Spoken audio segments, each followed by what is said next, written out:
今天我要和大家来聊聊我们的这张脸。在我们传统的相法里，人的这张脸，它从来就不是一张简单的皮囊，它是一个微缩的宇宙，是一个完整的小天地。你把这张脸读懂了，你就把这个人的一生读懂了。我们把人的脸分成三等份，这叫三才，也就是天、人、地。这一分，你人生的过去、现在、未来全部都在里面了。第一部分，眉毛以上，额头这一块，我们叫天庭。天庭饱满，大家都听过对不对？这代表什么？这代表天。天是管什么的？天是管先天的，管你祖上积没积德，你的出身好不好，家里有没有祖产，你小时候读书聪不聪明，脑筋转得快不快，这全看天庭。你看有些人天庭很开阔，那个额头亮得像灯泡一样油光锃亮的，这在中医叫阳气足，说明他早年运好，先天格局高，这是老天爷赏饭吃。这一块主要是管你30岁以前的运势。第二部分，从眉毛往下一直到鼻子下面的人中这一块，我们叫中庭，这是管人的。人在天地之间要干嘛？要奋斗嘛。所以这代表你中年的努力，代表你的意志力。你这个人意志力强不强？你能不能赚钱？你能不能在社会上拼杀出一条血路？这要看鼻子，看颧骨。鼻子叫财帛宫，颧骨叫权力。这两个要配合得好，你中年就能发迹。但是诸位记住了，前面这两个虽然重要，但今天我要讲的主角是第三部分，也就是嘴巴以下下巴这一块。这个地方在相法上有一个非常响亮的名字，叫地格。地就是土，地就是地球。地是干什么的？诸位想想看，地是厚德载物，是承载万物的。万丈高楼平地起，靠的是什么？不是靠你楼盖的漂亮，靠的是地基打得稳不稳。所以下巴它管的是你的晚年，管的是你的结果，管的是你一辈子的根基能不能守得住。我常跟我的学生讲，你看一个人，如果他额头长得非常好，天庭饱满，鼻子也很挺，中庭也不错，但是你往下一看，他的下巴这里，在这个腮帮子这，突然像被刀削掉了一样，尖尖的缩缩的，没什么肉。这种人啊，我们可以给他一个断语，叫有天无地。什么意思？就是虽然天给他的条件很好，他也很有才华，年轻时候可能风光的不得了，赚大钱，开跑车，名片拿出来，头衔一大堆，但是因为他没有地，没有根基，凡事有头无尾。一到了晚年，或者一遇到大风大浪，你会发现他兵败如山倒。这就好比一棵大树，诸位你看那个大树，你光看上面的叶子长得很茂盛，花开得很漂亮，你就觉得这树好吗？不懂行的人才看花，那叫看热闹。懂行的人，我们要看他的根扎得深不深。如果那个根是浮在地表上的，轻轻一拔就出来了，或者是根部已经烂掉了，上面的花开得越艳，它死得越快，风一吹，哗啦一下连根拔起。这叫什么？这叫虎头蛇尾。这在现在的社会太多了，尤其现在很多年轻人不懂事啊，去整容，非要把那个下巴削得尖尖的，那个叫什么锥子脸，我看的是败家脸。你这是在破坏你的风水，在破坏你的地基啊！你把承载福气的那个地给削薄了，你晚年的福气往哪里装？装不住嘛，水流下来都漏光了。所以大家一定要有这个观念，看一个人稳不稳，能不能托付重任，能不能跟他过一辈子。不要看他现在说的天花乱坠，不要看他现在开什么车，那都是花架子。你要看他的下巴，下巴就是他人生的底座，是他生命的压舱石。底座不稳，上面的佛像塑得再金碧辉煌，地震一来一样摔个粉碎。底座厚实，哪怕上面的庙小一点破一点，风雨来了他依然屹立不倒，里面的人依然能安安稳稳的睡觉。有没有道理？你们仔细去观察身边的老人，去观察那些能做到大家族族长，能做到大企业创始人的人，哪一个是下巴尖尖的？几乎没有，绝大多数都是地格、方圆，甚至有双下巴。以前人觉得双下巴不好看，想要减肥减掉，我告诉诸位，那是财库啊，那是晚年的粮仓啊。你把它减掉了，就是把家里的米缸给砸了。听懂了这个概念，我们接下来就能讲一个更有趣的现象了。你们有没有发现，很多大人物在思考问题的时候，都喜欢做一个动作，摸下巴。这个动作背后可不简单，他其实是在调气，是在找他的根，这就很有意思了。现在我们专门来讲这个动作背后的中医原理，以及它是如何暴露一个人的内心的。我常跟诸位讲，学我们这一行，无论是看病还是看相，最忌讳的一件事就是听病人讲故事。为什么？因为言多必失，而且人都有自我美化的本能。病人来找我，跟我讲，哎呀，尼师，我饮食很规律，我每天吃水果沙拉，我睡觉很准时，你听听就算了，别当真。甚至有时候病人会骗你，因为他自己都不知道自己那是坏习惯。但是诸位记住了，身体是不会骗人的，他的气色会告诉你他昨天晚上是不是熬了夜，他的脉象会告诉你他是不是吃了太多的冷饮。看相也是一样，人家跟你讲，倪先生，我是个很稳重的人，我很讲信用，我很有定力，这生意交给我你放心。嘴巴讲有什么用？嘴巴是两片皮，说话不费力。我们要看什么？我们要看他的神，看他的气，看他在下意识状态下他的手往哪里放。而很多大人物或者在思考重要事情的人，他之所以不自觉地去摸下巴，不是因为下巴痒，而是因为他的地格长得好，那个地方是他的能量中心，是他的定心丸。诸位试着体会一下那个感觉。当你遇到一个很难的决定，比如你要买房子，或者你要签一个几百万的合同，你的心是不是会悬在半空中，心里七上八下的，那是心火在上面飘，降不下来，对不对？这个时候人的潜意识会急切的想要寻找一个依靠，寻找一个支点。如果是一个地格饱满有力，下巴往前朝的人，他的潜意识知道我有根，我有底气，我的肾气是足的，所以他的大脑会指挥他的手去触碰他的下巴。这一摸不得了，这可是在调气。好，就像你要打拳发力之前，是不是要气沉丹田？摸下巴这个动作就是在把浮在上面的燥气，那个心火往下引，引到这个地格上来，引到肾水里面去，这就叫水火既济。他在确认，我的根还在，我的地基很稳。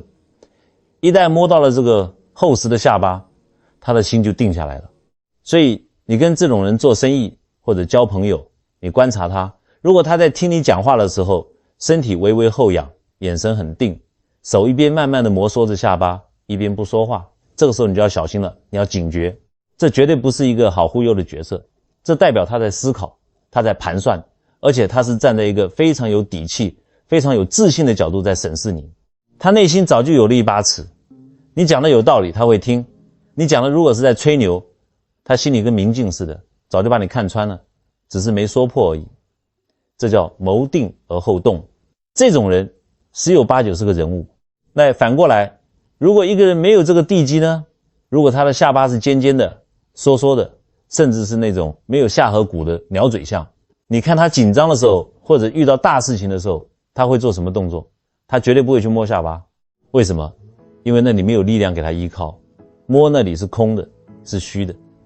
他的潜意识知道那里帮不了他，那他会干嘛？他的气没办法往下沉，就只能乱窜。气乱窜就会表现出以下几种无根的动作。第一，抖脚，坐在那里，那个腿像装了马达一样一直在抖。古人讲男抖穷，女抖贱，这话虽然说得很重，听起来刺耳，但是非常有道理。树摇叶落，人摇福薄。为什么会抖？这在中医叫虚阳上浮，下焦虚寒。因为他的肾气不足，脚底没有力气，抓不住地，气是浮的，锁不住，所以身体控制不住的晃动。这种人钱财到了手里也留不住，一抖就抖掉了。第二，抠指甲撕嘴皮，手不知道往哪里放，就在那里抠手指头，或者撕嘴唇上的死皮。这代表什么？代表心神无主，心藏神，神乱了，手脚就乱了。这种人做事通常优柔寡断，或者是容易焦虑。第三，眼神飘忽，不敢直视你，看天看地，左顾右盼，就是不敢看你的眼睛。因为肾主骨，骨生水，脑为髓之海，而目为肝之窍，肾之经。肾气不足，瞳孔就没有定力，所以眼神是散的。所以诸位，这就是形与神的配合。下巴长得好，这叫形好，是硬件好；喜欢摸下巴，这叫神足，是软件好。形神兼备，这个人就是真正的稳重。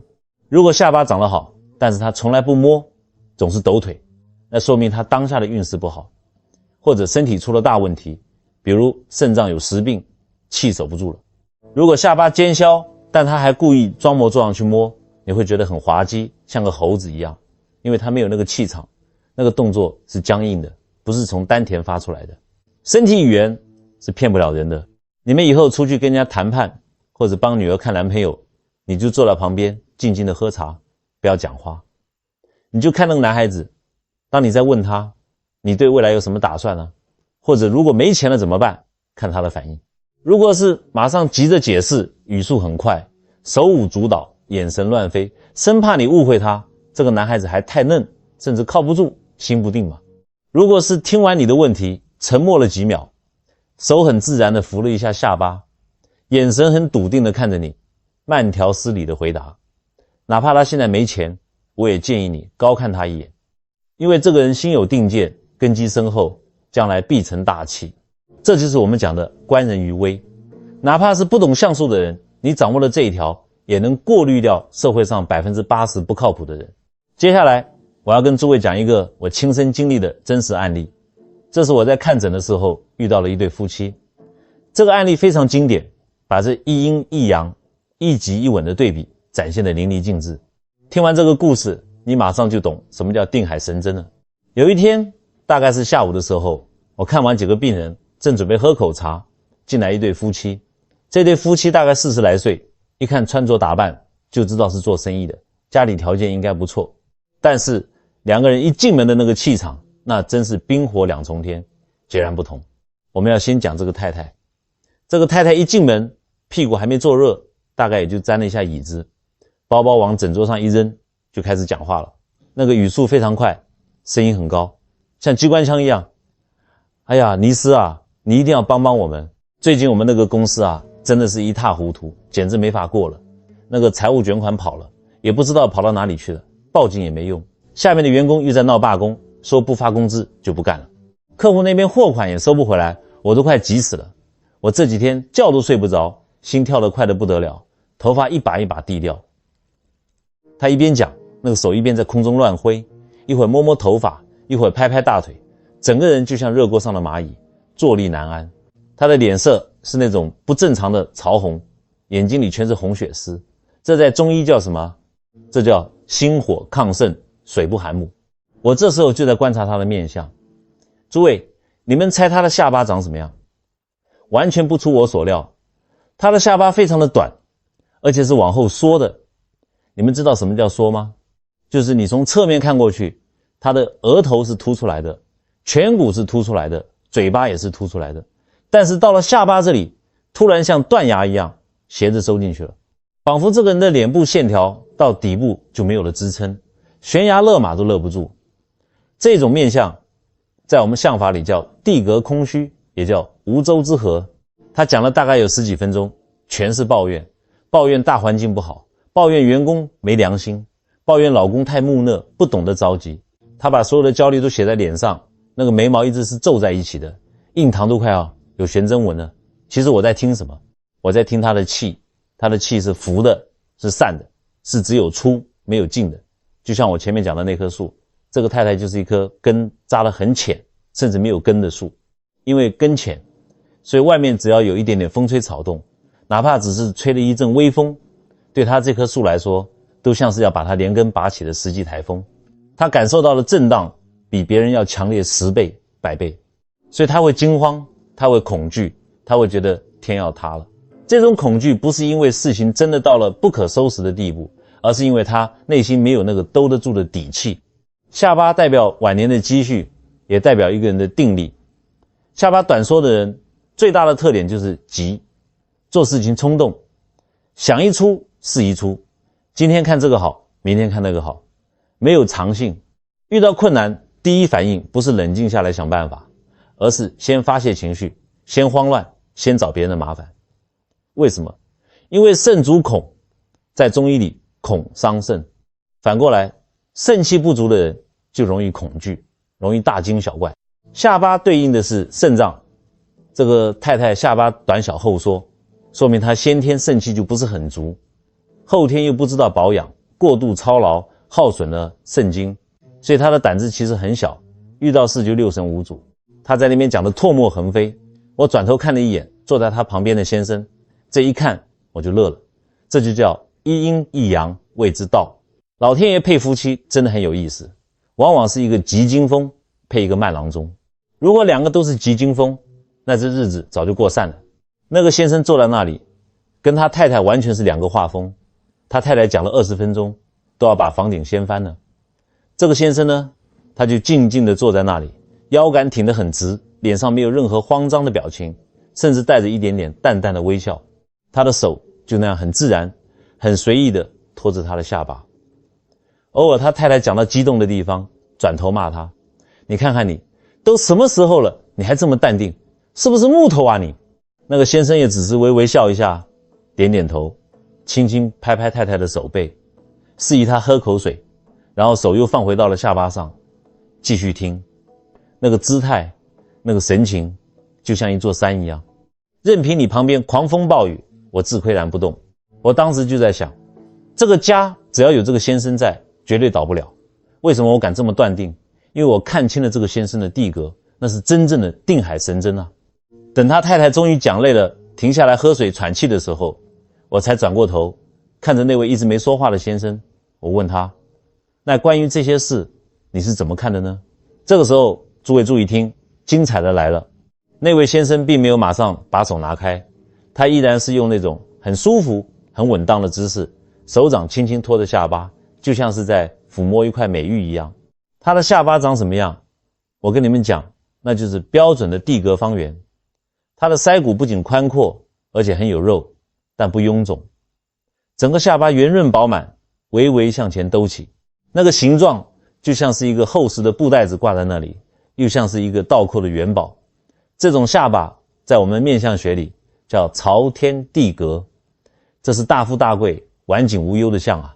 更重要的是，他的脸色是黄润的。黄是土色，土能生万物；润是水色，水能养万物。这种气色说明他的脾、肾两脏非常健康。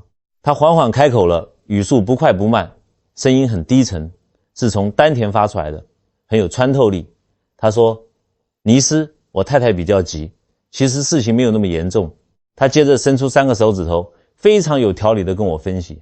第一，那个财务卷款跑了，虽然损失了一笔钱，但正好帮我们把公司里的内鬼清洗干净了，这是去腐生机，长远看是好事。塞翁失马，焉知非福。第二，员工闹罢工是因为之前制度不清，我已经拟好了新的激励方案，只要这一公布，人心马上就能聚回来。大家出来打工都是求财，只要利益给够了，没有解不开的结。第三，我们的核心技术还在，只要根在这里，树叶掉了，明年春天还会再长出来。讲完这3点，他转头看着他太太，眼神非常温柔坚定，说了一句让我印象很深的话。他说：老婆，你别怕，只要我在，只要咱们的根还在，这就不是绝路。天塌下来有我顶着，大不了我们从头再来，我有这个信心。诸位，你们知道那是什么场面吗？那一瞬间，我明显感觉到整个诊室的空气都变了。原本那个焦躁不安的火气，那个让大家都很难受的磁场，瞬间就被这个男人的几句话给镇住了，就像一场大雨浇在了烈火上。他太太听完这句话，眼泪哗就在眼眶里打转，那个紧皱的眉头一下子就舒展开了，整个人像泄了气的皮球一样软了下来。但是这种软是一种安心的软，是终于找到了依靠的感觉。这就是地格的力量，这就叫定海神针。为什么他能做到？不是因为他比他太太聪明，而是因为他的气是沉在下面的，下巴方圆饱满的人，他的根气非常旺盛。这种人看问题，他永远是往下看，看那个最根本的东西。像他太太那种下巴尖缩的人，看问题是往上看，看到树叶黄了就以为树死了，看到风吹草动就以为世界末日了，他看到的是表象。而这个先生，他看到的是本质，他知道树叶是可以再生的，只要树根不坏，这棵树就死不了。所以他那种淡定不是装出来的，是他内心深处真的有一种笃定。这种笃定显化在脸上，就是一个宽厚有力的下巴；显化在动作上，就是那个不自觉摸下巴的沉稳姿态。你看，相由心生，反过来，这个相也决定了他处理事情的格局。如果当时这个先生也是个尖下巴，你也慌我也慌，两个人一起抱头痛哭，那这个家这个公司肯定就完蛋了。正因为有一个地格稳得住的人在，这个危机就变成了转机。所以我当时就跟那个太太讲，太太啊，你要听你先生的，你的病其实不是病，是忧思过度，心火太旺，烧干了肾水。你家里坐的这么一尊大佛，你有什么好怕的？回去好好睡觉，天塌不下来的。他们走的时候，那个先生依然是那个不疾不徐的步调，手很自然地扶着他太太的背，看着那个背影，我就在感叹，这才是真正的好风水啊！最好的风水不在祖坟，不在房子，就在你家里那个能扛事的人身上。讲到这里，我想专门跟在座的女同胞们，特别是那些家里有女儿还没有出嫁的爸爸妈妈们，讲几句掏心窝子的话。这番话可能会得罪很多人，但我是个医生，医生是干嘛的？是救人的。如果我不讲真话，看着你们往火坑里跳，那我就是失职。现在的审美观都歪掉了啊，简直是乱七八糟。你们看看现在的电视、杂志，还有那个什么韩流，推崇的都是什么？全是那种阴柔美。男孩子化浓妆，眉毛修得比女生还细，脸白得像张纸。最要命的是那个下巴尖得能戳破气球，这种长相现在叫小鲜肉、花美男。现在的女孩子就吃这一套，看到这种男生就尖叫，说哇，好想嫁给他，好精致啊。我跟诸位讲，且慢，那是用来欣赏的，那是放在橱窗里的花瓶，那是舞台上的戏子，那不是拿来过日子的。如果是谈恋爱、风花雪月、喝咖啡、看场电影，你找个下巴尖尖的帅哥没问题，因为下巴尖的人往往火比较旺，心火旺则善言辞，他嘴巴甜，脑筋转得快，今天送你花，明天带你看海，很懂浪漫，很会讨女孩子欢心。但是如果要结婚，要生儿育女，要过一辈子，我劝你一定要三思再三思，哪怕他现在再有钱再红，你也要打个问号。为什么？因为婚姻是什么？诸位过来人都知道，婚姻从来就不是天天谈恋爱，婚姻是柴米油盐，是生老病死，是上有老下有小，是面对生活的惊涛骇浪。当你嫁给一个下巴尖削、无肉，甚至下巴后缩的男人时，从中医的角度讲，你是在跟一个先天肾气不足、没有根的人过日子。这种人有一个致命的弱点，叫只能共富贵，不能共患难。生活顺风顺水的时候，他很好，脾气也好，对你也体贴。但是人生怎么可能一帆风顺？一旦家里出了事，比如你生了重病，或者他生意赔了钱，或者外面有了什么大风波，或者有了小三小四的诱惑，他的第一反应是什么？诸位，这就要讲到中医的情志了。《黄帝内经》讲肾藏志，又讲肾主恐。一个男人的意志力、抗压能力，甚至他的忠诚度，全是肾脏在管。下巴方阔的人，肾气足，他的志就坚，遇到困难他咬碎了牙也能扛住，他不怕。下巴尖削的人，地格不稳，肾气先天虚弱，肾气虚，胆气就虚。所以当危机来临时，他的本能反应不是解决问题，而是恐惧和逃避。他可能会躲起来不见人，可能会借酒浇愁，甚至可能会把责任全部推到你头上，说都是你不好，是你败家，是你晦气。更有甚者，脚底抹油跑得比谁都快，把烂摊子留给老婆孩子。为什么？不是他想跑，是他的身体支撑不了那个压力，他的油箱没油了，他的骨头软了。这种案例我看得太多了。很多女病人来找我看病，一身的妇科病，乳房硬块，子宫肌瘤，那个气色晦暗，郁结难舒。一问都是年轻时候只看脸，找了个帅哥，觉得带出去有面子，结果中年以后全是自己在扛这个家。老公不是不管事，就是在外面惹事，这就叫阴阳反背。男人应该是乾卦，是天，是要刚健中正的；女人是坤卦，是地，是要厚德载物的。现在倒过来了，男人下巴尖尖像个女人，女人被迫出来当男人用，这个家里的风水能好吗？身体能不生病吗？反过来，诸位再去看看那些下巴方阔、饱满、圆润的男人，可能他长得不帅，甚至有点土，脸大大的，脖子粗粗的，不符合现在的审美。但是这种男人是柱子，是家里的顶梁柱。这种男人或许不会讲什么甜言蜜语，你要星星他摘不下来，你说他一句他半天蹦不出个屁来。但是当大台风来的时候，当暴雨要把屋顶掀翻的时候，他会死死地顶住那根梁，挡在你身前，说别怕，有我在。这种安全感是多少钱都买不来的。我们常说相不独论，但在责任感和心胸这一点上，下巴真的占了很大的比重。简单讲就2点，大家记下来。第一，下巴宽厚的人心胸宽广，能容人也能容事。他在外面受了委屈，回来不会拿老婆孩子撒气，他自己能消化，这就叫承载力。他的地够厚，埋什么种子都能长。这种人做事情有长性，哪怕现在穷一点，他在积累，他在扎根，只要时运一来，立马就能起来。而且他发财了不会抛弃糟糠之妻，因为他重情义，他的底盘稳。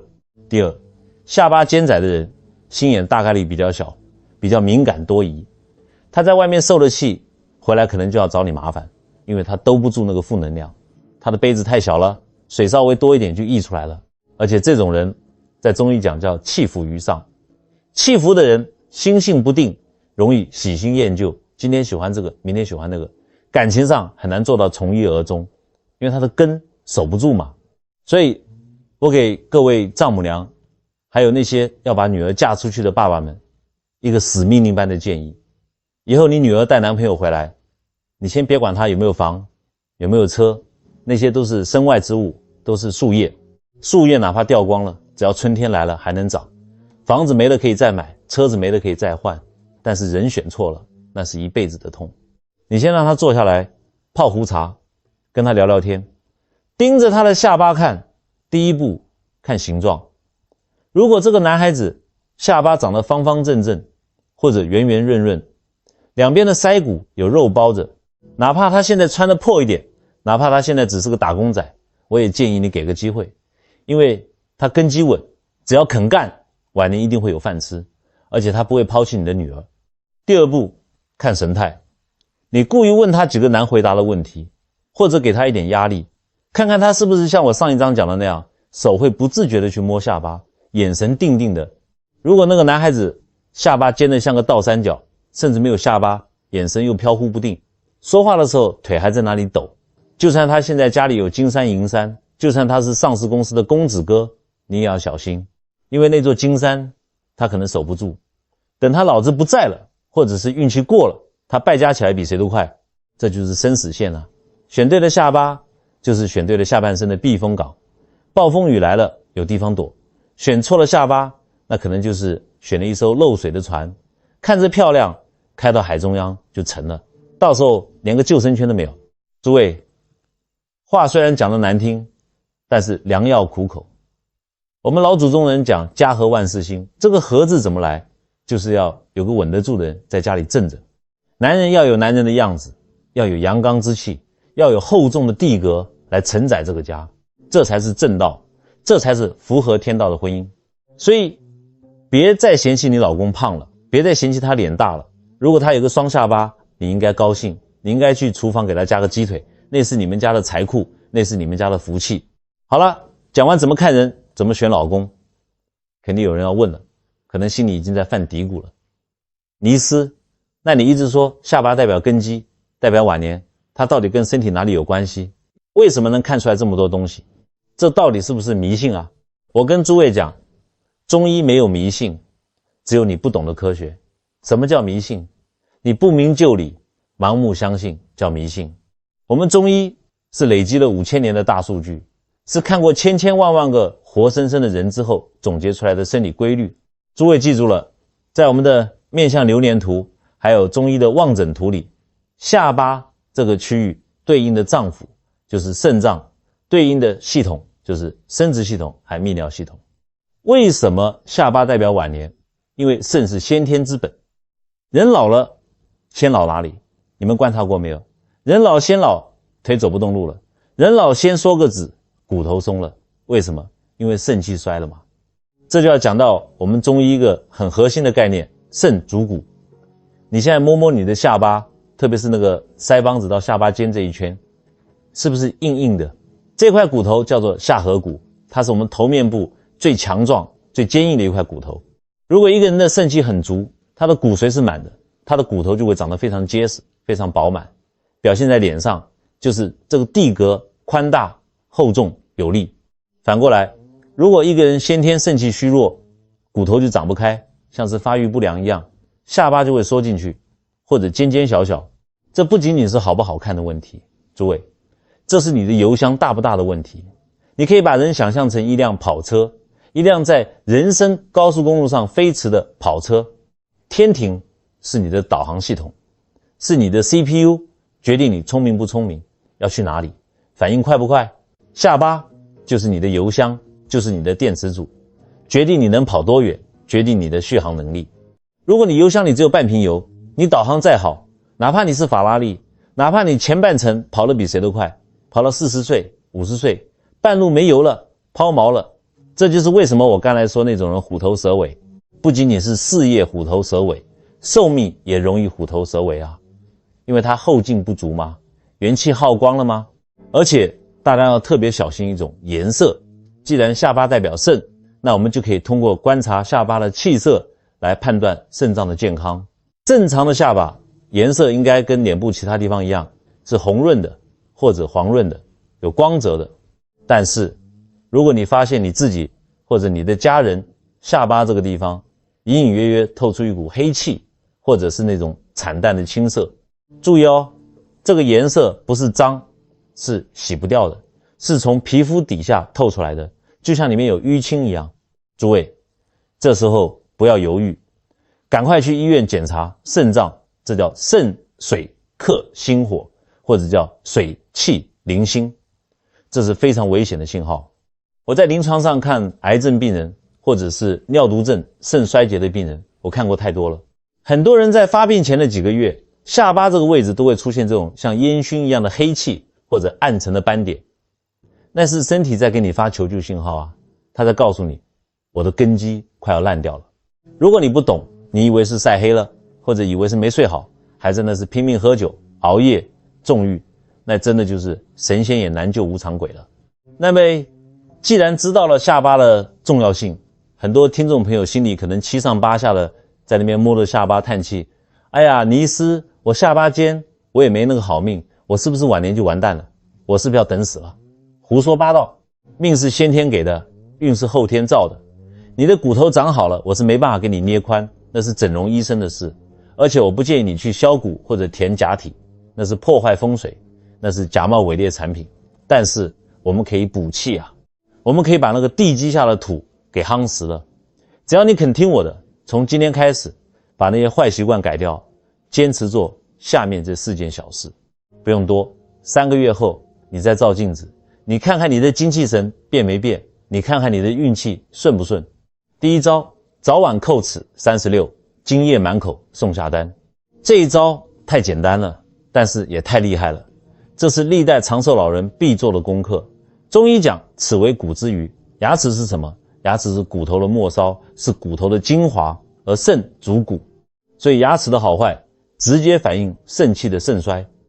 你看小孩子肾气足，换牙很快，老人肾气衰，牙齿松动脱落，怎么补？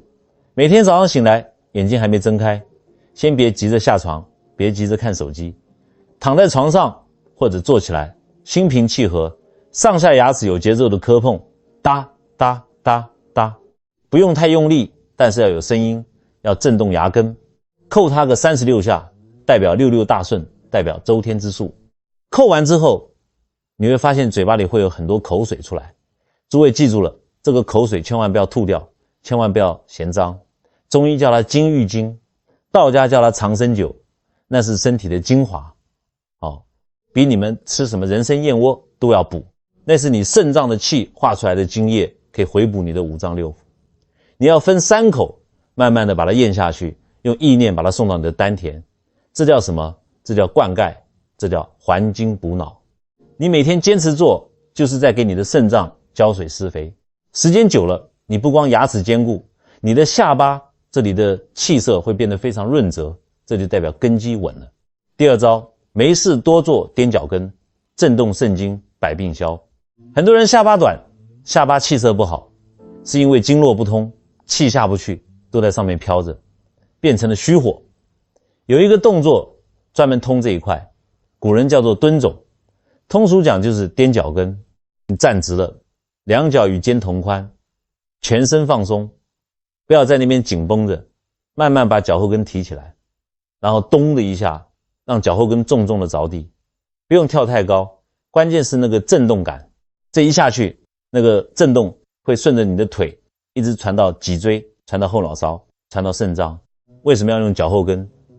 因为人的脚后跟是足少阴肾经和足太阳膀胱经交汇的地方，你不断的刺激它，就是在激活你的肾气，把你背后的督脉给打通，背后的督脉一通，阳气就起来了。每天吃完饭休息一会，去颠个100下。那些整天坐在办公室，坐在电脑前，坐在麻将桌前的人，你们的下巴为什么越来越松，腰为什么越来越酸？因为气都堵在腰上了，气血下不去嘛。这一招能把气引下去，气沉丹田，你的下盘就稳了，你的下巴自然就有了承载力。第三招，黑入肾，多吃黑五类，扔掉冷饮。这一条是讲吃的，不要去乱吃什么昂贵的补药，药补不如食补。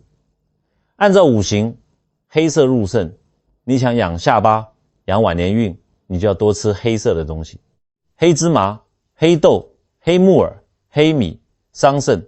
尤其是黑豆，诸位看看那个形状长得是不是像个肾脏一样？这就叫以形补形，这是大自然的密码。你可以每天煮一点黑豆浆，或者醋泡黑豆当零食吃。但是注意听，光吃补的没用，如果你一边补一边漏，那有什么用？很多人的肾气不是用光的，是被寒气杀死的。尤其是那种下巴发青发黑的人，还有那些手脚冰凉的女孩子，我求求你们，你把你家里的那些可乐、汽水、冰红茶，还有那种甜的要死的奶茶、冰咖啡，统统给我扔了。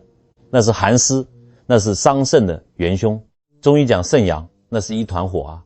你每天一杯冰水灌下去，你是在拿水浇灭你生命的火种啊。寒气一入肾，你的骨头就冷了，你的下巴就缩了，你的子宫就寒了，你怎么可能运气好？哪怕你每天喝一杯浓浓的热黑豆浆，坚持1年，你看看你的头发黑不黑，看看你的腰杆硬不硬，看看你的下巴有没有长肉，这叫扶阳。第4招，改习气，学会在说话前停3秒。最后这一招是修心的实操版。那些下巴尖运势差的人，最大的毛病就是急，心火太旺，嘴巴比脑子快，话说出口就后悔，这个漏财漏福最严重。我要你们练一个功夫停顿的艺术。从今天开始，任何人问你问题，或者遇到急事，或者你想发脾气的时候，强迫自己先把嘴巴闭紧，舌顶上颚，深吸一口气，沉到肚子里，停顿3秒钟。在这个3秒钟里，你可以做一个动作，用手轻轻摸下你的下巴。这不仅仅是模仿大人物，这是在造势。通过这个动作，通过这个触碰，你再告诉你的身体，把火降下来，把气收回去，把浮躁的气压下去，把理智调上来。这在中医叫收敛神气。你只要练成这一个习惯，我敢保证你少得罪1半的人，少犯1半的错，少亏1半的钱。慢慢的，你的面相就会从轻浮变成稳重，你的眼神会变得深邃，你的地格气场就扬起来了。好了，方子给你们开了，理也讲透了。其实翻来覆去就讲一个道理，人生难得，正法难遇。我们每个人的身体都是一个小宇宙，那个下巴不仅仅是一块肉，它就是我们要修行的道场。你按照我说的这几招去做，身体上叩齿、踮脚跟、吃黑食、断冷饮，把肾气养得足足的，把阳气扶起来。心理上遇事不急，摸下巴定神，把心态修得稳稳的。你试着去宽容别人，试着把心量打开，试着遇事不急不躁，试着多做利他的善事，你去做个3年、5年看看，你会发现你的下巴虽然骨头没变，但是它变圆润了，它长肉了，那种刻薄的线条不见了，取而代之的是一种慈祥的、柔和的线条。你的眼神也会变得安定，不再飘忽。这就是最好的整容，相由心生，境随心转。最好的风水不在祖坟，也不在豪宅，而在你的起心动念之间。你心存善念，你就是吉地；你心胸宽广，福气自然就来找你。所以不要抱怨老天爷给你发了一手烂牌，下巴短我们就修德行来补，根基浅我们就用勤奋来填，人心才是最大的风水。我希望今天不仅仅是让你学会看人，更是让你学会修己。如果你觉得今天的内容对你有启发，哪怕只是一句话触动了你，我请你在评论区做一件事，请留下你的善言。你可以写一句心存善念必有后福，或者写一句修好心地福泽子孙。